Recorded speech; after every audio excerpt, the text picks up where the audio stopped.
Oggi si apre la 69esima edizione della Fiera di Primavera. È una fiera molto importante perché permette di mettere Ostiglia alla vetrina del nostro territorio.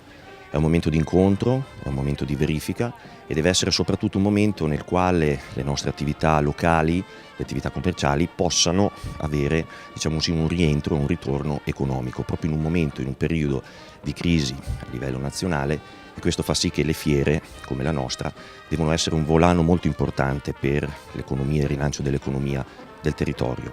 Che dire, abbiamo allestito un po' di tutto, non potendo usufruire della zona Expo, però abbiamo fatto tutto nel centro del paese. Probabilmente sarà anche un'idea che sfrutteremo anche in futuro. Infatti la battaglia del riso, non potendola fare nel solito e tradizionale palazzina dell'Expo, lo faremo nel vecchio cortile municipale sotto il Palatenda Nuovo. Il Vieni Vedi e Gusta, che ieri ha avuto un grossissimo successo, proseguirà il 1° di maggio con un'altra edizione. E poi c'è stato lo Stiglia Beat, un grande successo musicale che ormai a livello regionale viene applaudito, per così dire.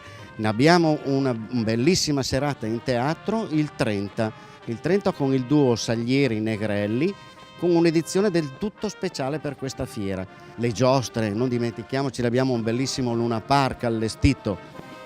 Vi aspettiamo.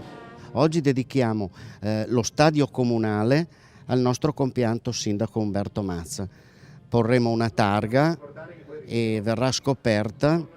Sarà una cerimonia abbastanza sobria. Non sarà una commemorazione, sarà una dedica. Dedicheremo il campo sportivo a Umberto Mazza, che in diversi abiti lo ha frequentato da giocatore, da dirigente, da tifoso e da sportivo.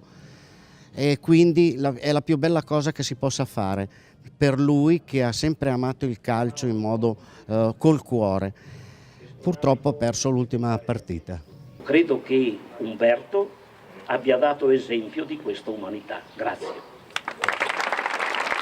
Vogliamo oggi ricordare, con la targa che scopriremo, l'impegno di un cittadino che si è speso in prima persona per il proprio paese.